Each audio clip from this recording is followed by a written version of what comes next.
Yes, this is John G. Sutton and Tales from the Jails. Today I'm going to talk a little bit about when I was working as a hospital officer on A1 landing at Strangeways, HM Prison Strangeways on Southall Street, yeah?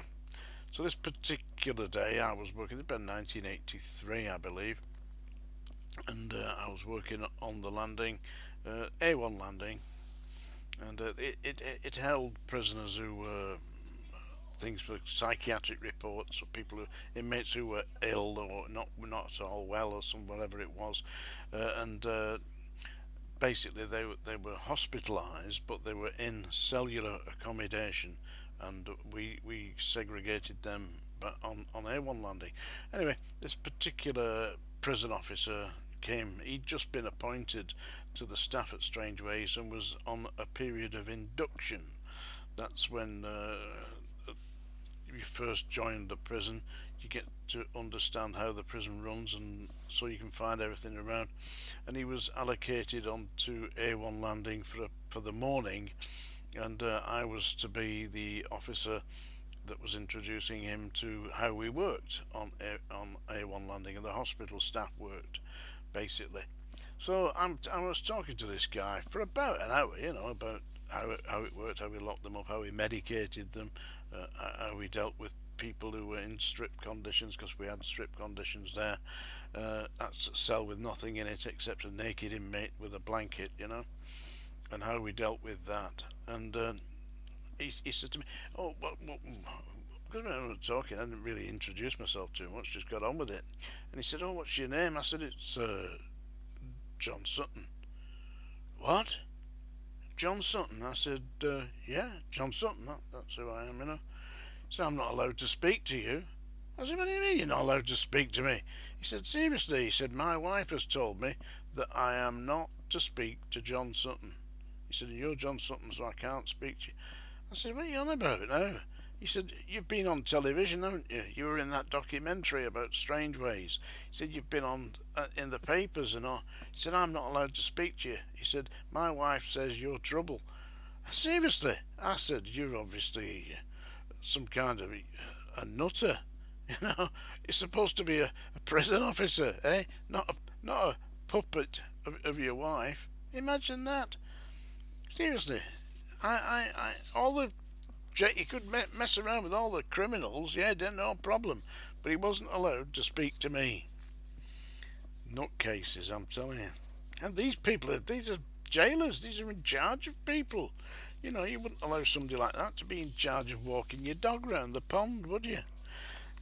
On A1 landing, there came a gentleman prisoner who was slow motion robotic.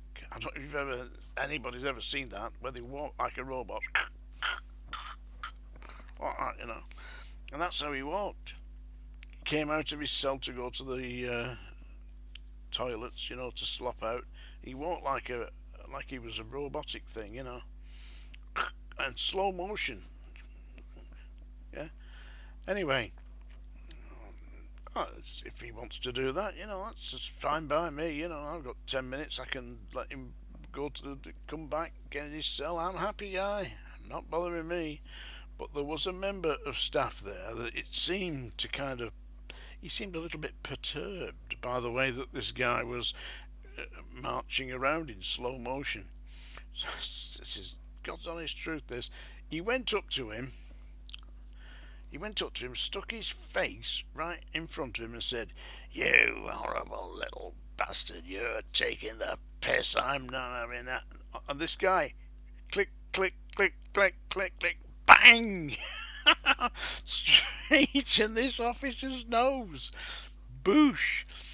Blood, snot. He broke his nose. It was a tremendous punch. This guy was obviously extremely strong. I said, "Thank you very much. Now just go back into your cell." And he slow motion back into his cell. I shut the door. This poor officer. I mean, he obviously shouldn't have really done that. But I says to him, "Come on with me. We're going to get you." He had to go to hospital. Outside hospital, he had to go to Salford Royal, I think it was. I got him taken there, and got him cared for.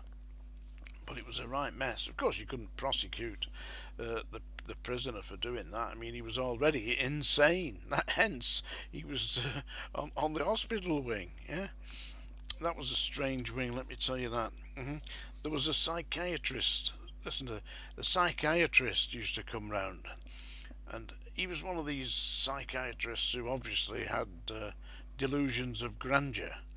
He wore an immaculate suit, brilliantly white shirt, and a dicky bow tie, like a pinky floral dicky bow tie. And he spoke rather nicely.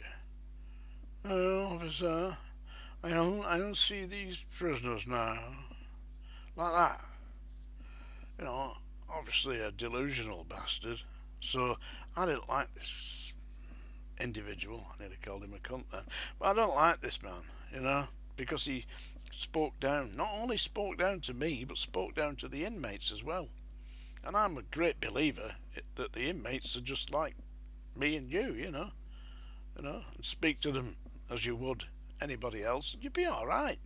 Speak to them. "Oh, I say that kind of thing. You're gonna get something." So there was this particular guy who was in the strip cell, and he was. Listen, I knew he was pretending to be mad.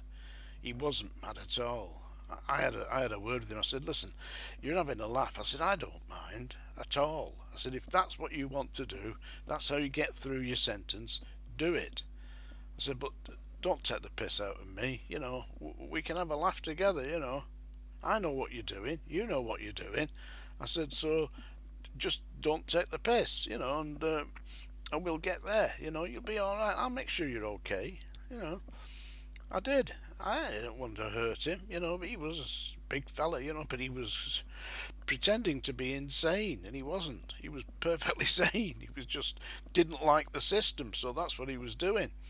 So, and he hated this psychiatrist, just like I hated this psychiatrist. And this next bit is not very professional. I agree, it's not. But I mean, I was a bit mad myself. It driven me there. So I said to this guy, I said, "Look, we'll have a laugh here." I said, "I'll get you a brand new piss pot, a plastic piss pot, brand new. Scalded it out with boiling water, yeah. And I poured some tea into the piss pot, yeah. And I got a Mars bar, yeah. And I unwrapped the Mars bar and rolled it up, yeah. So it for all intents and purposes, it looked very much like a large lump of human excrement, and put this into the plastic piss pot, and I gave it to this fella in the strip cell. I said, "Listen, when this toffee-nosed bloody psychiatrist comes round," I said, "you take the piss pot, show him the contents, and start to eat it." Seriously. I agree. I mean, on reflection, it doesn't look very good for me, but doing that. But I did it. And sure enough, toffee-nosed psychiatrist came round. "Oh, officer, let me see the inmates today." Yeah, so, come with me. Unlocked it. Sure enough, there's this guy in the cell with his piss pot, with his Mars bar that looks like a big turd. Picks it up and looks at this psychiatrist, and the psychiatrist. Oh my god! I'm nearly pissing myself laughing. Yeah, bloody toffee-nosed bastard. Anyway, that was insane. I got all right with that inmate. Shortly after that, we managed to get him back into the main swing of the system, and he'd occasionally wave to me as we were going round, because at least he was back to normality. I mean, had it helped him? I don't know. He could have been ended up in Rampton or somewhere like that. We had one guy. This is same thing. A1 landing, the hospital unit on A1 landing.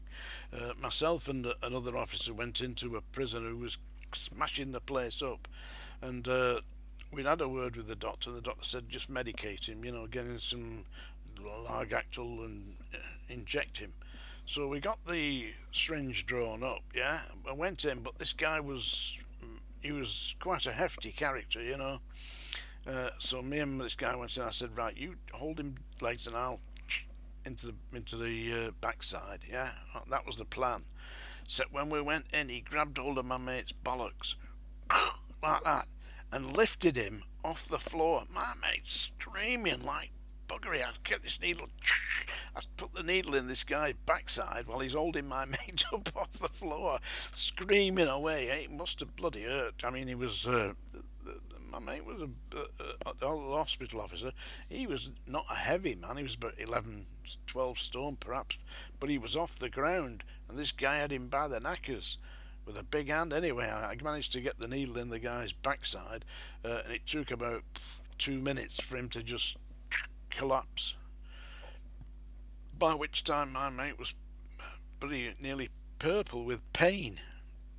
I got out of that, shut the door and left him to it.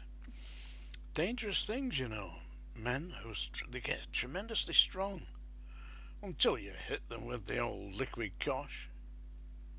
Tales from the jail.